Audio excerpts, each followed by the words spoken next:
Welcome to the Debate Drills Academy. This course will analyze the Five Eyes disadvantage for the January 2021 public forum topic on NSA surveillance of American citizens and legal permanent residents. So we have also released videos that do the topic analysis as a whole, as well as examinations of other positions such as the terrorism disadvantage or the overcollection advantage.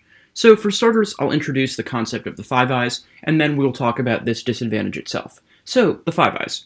They are a collection of 5 nations that collect and share data with each other to coordinate responses to terrorism or security challenges. So the nations in the Five Eyes are the US, the UK, Canada, New Zealand, and Australia. Of those 5 nations, the ones that primarily collect most of the data are the US and the UK. They are the ones that are primarily responsible for conducting surveillance. So remember, on this topic, the affirmative or the pro has to defend a reduction in surveillance of data that is collected on American citizens and legal permanent residents.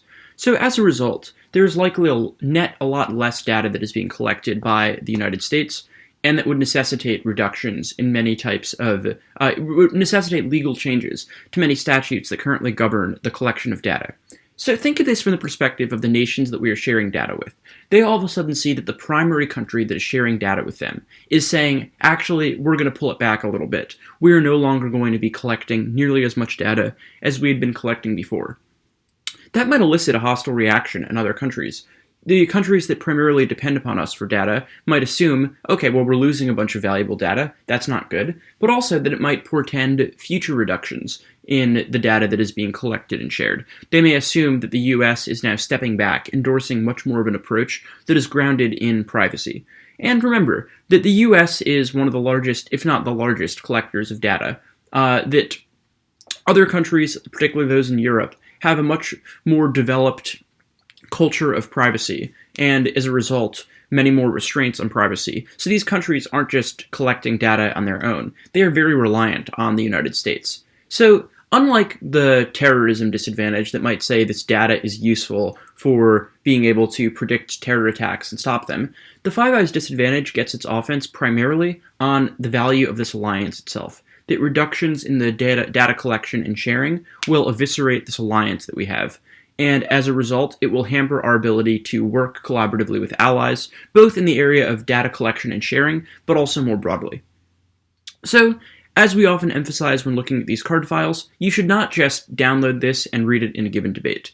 That will make it more difficult for you to explain the arguments in the best way possible, since you might just not have as much understanding of the evidence. Instead, you should go back to the articles, looking at the cards that we have included here, and find these pieces of evidence yourself from those articles. Or better yet, look at some of the phrases that are used in the articles and do your own search terms. Find your own articles and cut your own version of this disadvantage. It may even be stronger than the one that we found.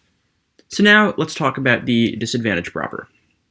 So for starters, there are several cards that would be read in the constructive that establish the overall story of this disadvantage. So first we have the nice card. So this establishes basically the ways that restrictions on surveillance would harm the Five Eyes Alliance.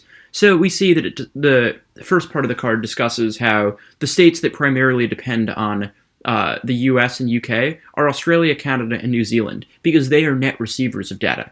The US and the UK are the ones that primarily are collecting most of this data.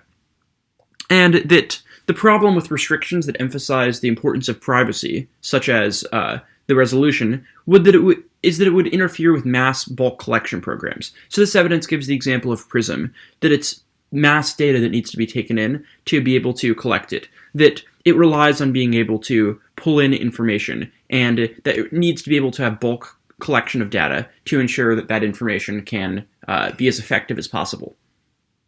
So that establishes the link argument, the reason why Five Eyes relies on this type of mass data collection that the pro or affirmative would limit. That this would be a, quote, existential crisis for the Five Eyes Alliance, for any intelligent sharing arrangement, which the Five Eyes is. And in particular, this line, any effort to outflank protection by domestic legal regimes is unlawful. That any small change would pose major challenges legally for being able to still get data, still share data with other members of the alliance. This next card then starts to establish our impact for why the Five Eyes matters. That it is important for being able to balance against China. It's a intelligence and security alliance that is necessary to provide some type of check on China, so it's a, quote, broadening international front against Chinese influence. That it's a coalition to counter Beijing and will accelerate sharing on foreign activities that limit Chinese investment. So one of the ways that China has been trying to establish power is through theft of intellectual property, being able to carry out transactions where they can take sensitive IP information from other countries for the sake of expanding their own industries. So, for example, they may acquire an American semiconductor company and then be able to use that to reverse engineer some of the ways that semiconductors are created in the US to bolster their own industry and harm US defense manufacturing. So being able to have data sharing between a bunch of American allies ensures they can better check China and have a better sense of what China's trying to acquire and what China's next steps might be in areas such as IP theft. That being able to have data sharing arrangements and can help create linkages that apply across various issues. So it gives the example of a takeover of a German semiconductor firm that China tried to have that emphasizes the importance of a coalition that shares information. And then finally, we have the impact card that establishes why if China is able to continue to make technological leaps, if China is able to continue to outflank the US when it comes to issues such as data sharing, why that could result in war, which is the Brand's evidence.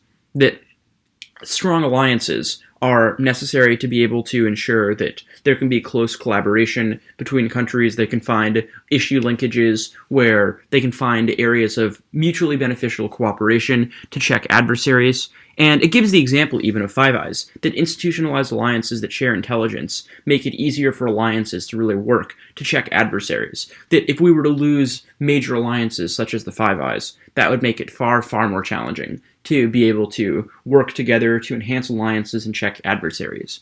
So notice that a lot of these cards actually do line up very well. We have a link card that is discussing the existential threat that reductions in surveillance would pose to the Five Eyes alliance. We then have an internal link card below that establishes how Five Eyes is necessary for alliance commitments that can really check against China, particularly in the area of data. And then an impact card about alliances that even mentions Five Eyes as an example of what is absolutely necessary in the 21st century to create a coalition against China.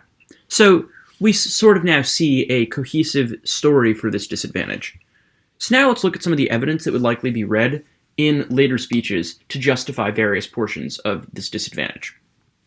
So, as emphasized initially, there are really two types of link arguments you can make to this disadvantage. One is that the type of data that is being shared is very important to the Five Eyes, and cutting it back would hurt the alliance. And second is more of a spillover/modeling argument, that a reduction in data might spook our allies. They might think, oh no, what else is coming next? That is going to result in us losing access to data we care about, which then will make it so that they overreact and perhaps tube the alliance. So this Chris card justifies the latter, this spillover type argument, that there have been a ton of times where sharing data has been really important, especially for European allies, but that if there's a push to maybe cut back on that, then it may end up leading to further cuts, that it may in fact result in later reductions. And notice this card actually discusses 702, which, if you've seen our previous lectures, 702 is directly connected to what the resolution would force reductions in, because that would be 702 is about incidental collection on American citizens or legal permanent residents. Collection of data that is not on foreign adversaries, but maybe just collected as part of the process. So this really does connect 702 specifically to a broader spillover. And then this Kim evidence establishes the importance of that 702 data, not just in terms of some spillover or what it justifies as a precedent, but rather the importance of that data.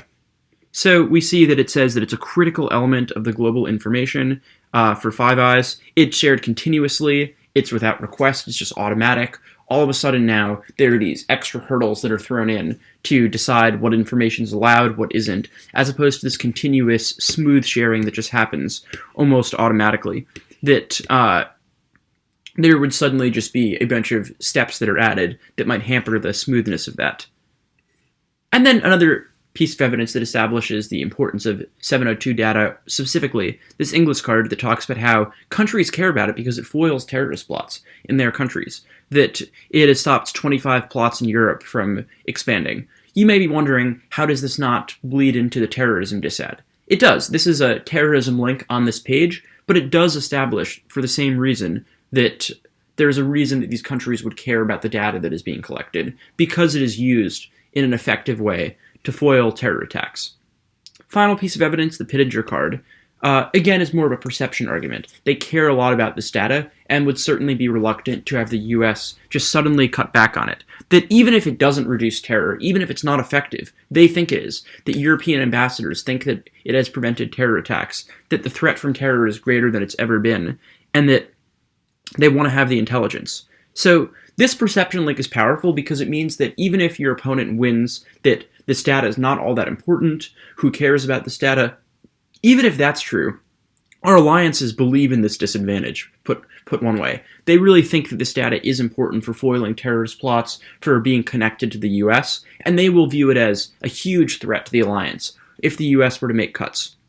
So that's the basics of the Five Eyes disadvantage. Remember, don't just use these cards, but rather find these articles, go back and read the articles yourself to gain a greater understanding of this argument, and that will enable you to execute this at a high level.